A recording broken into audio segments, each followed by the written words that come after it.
The voice you hear in your head every single day isn't real. It's an illusion, a beautifully crafted, highly coordinated acoustic lie. Your brain built it specifically to keep you from driving yourself completely insane every time you open your mouth. And the moment you hear an audio recording of your actual voice, that lie breaks down. Your nervous system doesn't feel awkward because you sound bad. It enters a state of primal panic because it thinks a stranger has hijacked your skull. Let's go. Think about how bizarre this actually is. You spend your entire life living inside your own skin. You know your thoughts, your quirks, your deepest secrets. You recognize your hands, your reflection, the rhythm of your stride. But the one thing you are fundamentally, biologically locked out of experiencing correctly is the sound of your own speech. You think you know what you sound like. You talk to yourself in the car, you rehearse arguments in the shower, you chat with friends over coffee. To your inner ears, you sound rich, resonant, authoritative, maybe even a little cinematic. And then the trap snaps shut. You record a voice note, or you watch a video from a family gathering, or you listen to a playback of a Zoom call for work, and a voice comes out of the speaker that makes your skin crawl. It's thin, it's high-pitched, it sounds strangely nasal, slightly whiny, and completely detached from the person you believe yourself to be. Your instant, visceral reaction is to reject it. You feel this hot surge of embarrassment in your chest. You want to turn it off. You tell yourself, that can't be me. The microphone is cheap. The software messed up the audio compression. The acoustics in the room were just weird. Pure fiction. The speaker isn't lying to you. The microphone isn't broken. That strange, jarring, alien voice coming out of the device is the exact acoustic signal that everyone else has been hearing from you since the day you learned to speak. You are the only person on Earth who doesn't know what you sound like. Everyone else has been in on the secret your entire life. To understand why your brain recoils from this reality, we have to look at the elegant, brutal physics of human anatomy. We tend to think of hearing as a simple external transaction. A string vibrates, a speaker moves, a throat hums, and sound waves ripple through the air like waves in a pond. They hit your outer ear, travel down the canal, and vibrate your eardrum. Scientists call this air conduction. It's how you hear everything around you. It's how you hear a dog barking down the street, a car door slamming, or a podcast playing through your headphones. It is a clean, standard, objective delivery of data. But when you speak, your brain isn't just listening to the air. It's listening to an earthquake inside your own face. The human skull is not a hollow shell. It is a dense, intricate matrix of bone, muscle, cartilage, and fluid. And your vocal cords, located down in your larynx, are incredibly powerful mechanical oscillators.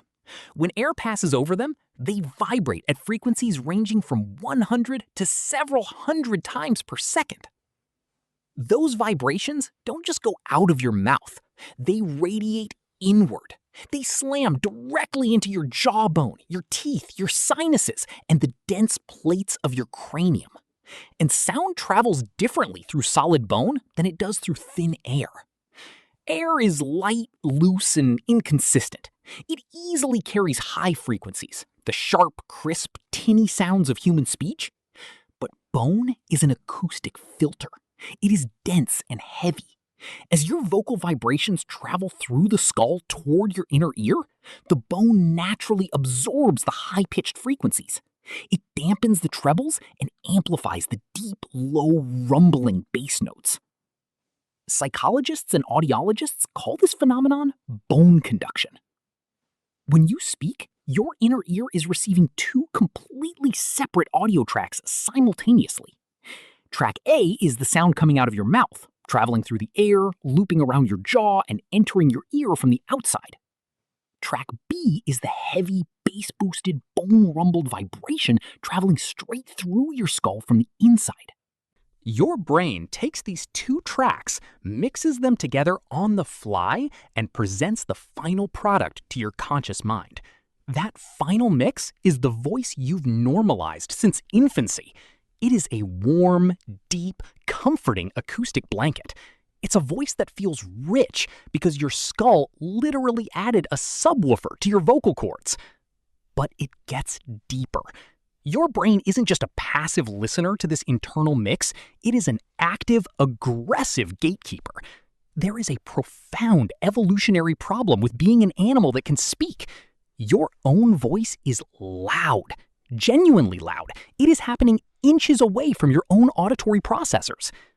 If your brain treated your own speech with the exact same sensitivity it uses for external sounds, you would blindingly deafen yourself every time you yelled, cheered, or spoke with intensity. You wouldn't be able to hear a predator creeping up behind you while you were talking to a tribe member. To solve this, evolution engineered a specialized neural circuit called a corollary discharge. It is an internal sensory gating mechanism. Every single time your brain sends a motor command to your throat and mouth to utter a word, it simultaneously sends a duplicate, inverted signal straight to your auditory cortex. It is the biological equivalent of active noise-canceling headphones. Your brain literally predicts the exact acoustic footprint of your own voice fractions of a millisecond before you make it. And it preemptively turns down the volume dial in your head. It suppresses your own auditory awareness. This is why you can't tickle yourself. Your brain already knows the touch is coming and cancels the surprise.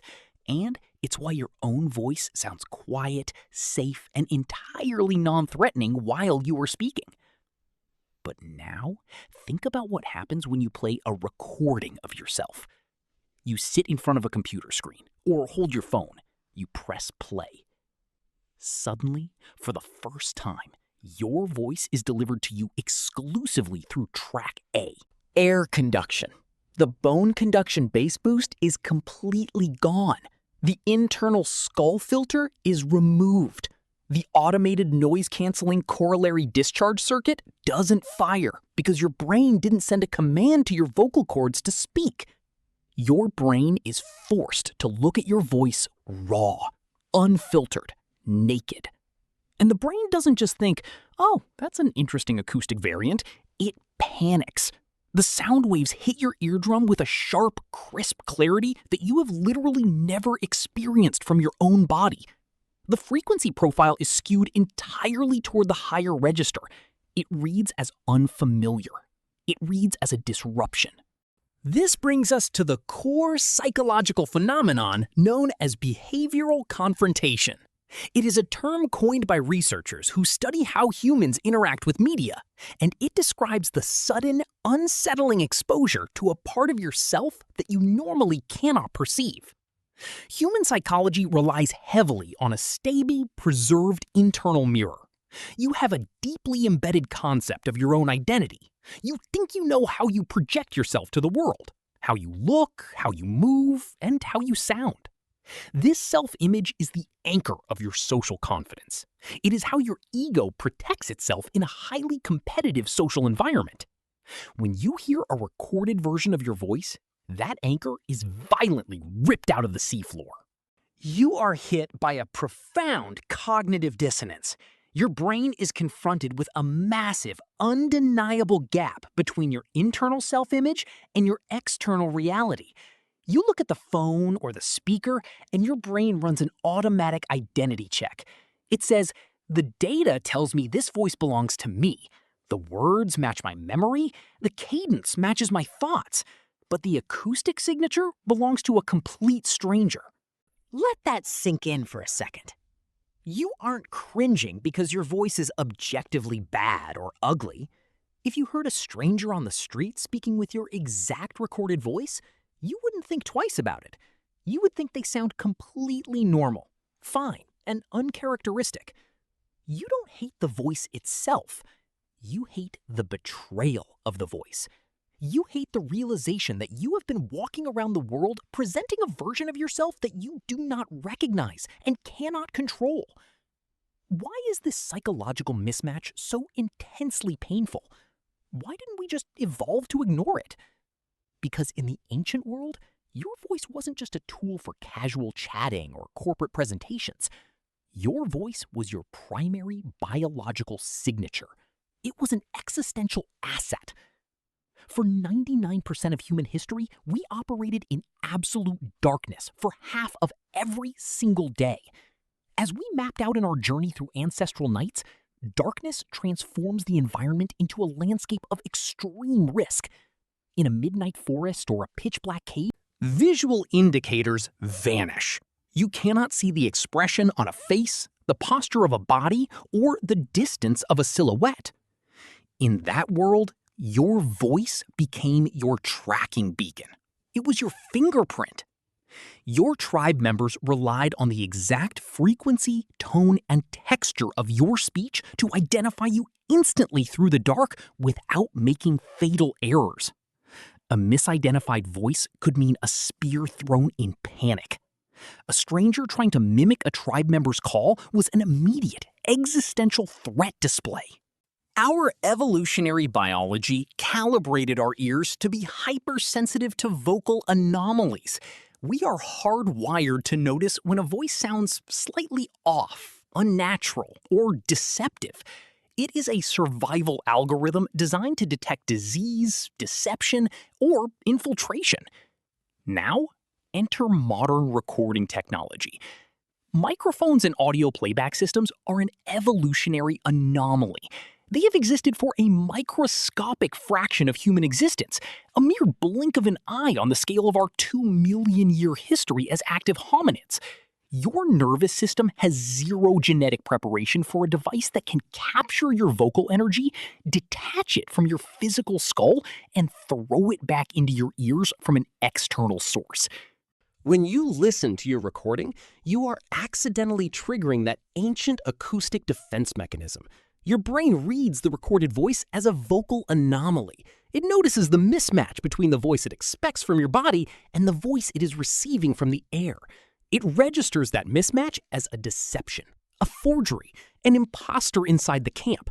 You experience this biological alarm as a wave of cringe and social anxiety. It is your system's frantic, clumsy way of saying, something is wrong with this signal. This shape does not match the mold. Reject it. Pull back. You are running a paleolithic brain trying to solve a digital audio loop, and the system is stalling. So where does that leave us? The next time you record a voice note or watch a video clip and you feel that immediate, suffocating urge to delete the file and hide from the internet, take a breath. Look at your hand. Realize what is actually happening inside your physiology. You do not have an annoying voice. You do not sound weird to the world. The people around you, your friends, your family, your coworkers, have heard that exact recorded sound from you for years, and they have never cringed at it. To them, that voice is tied to your warmth, your kindness, your intelligence, and your identity. It is a sound they welcome, safety tested, and approved. The cringe is not a metric of your social value. It is a beautiful, striking proof of your own humanity. It is evidence that you are carrying a wonderfully sophisticated skull engineered over hundreds of thousands of generations to mix acoustics, cancel out its own noise, and fiercely protect the boundaries of who you are. Your brain loves you so much that it built a custom, personalized, bass-boosted acoustic theater just for you to live in every single time you speak. You aren't broken. You aren't unappealing on tape. You are simply a prehistoric creature standing in front of a technological mirror, momentarily startled by your own echo. Listen to it. Normalize it. Let the lie go. The voice outside your head is doing just fine.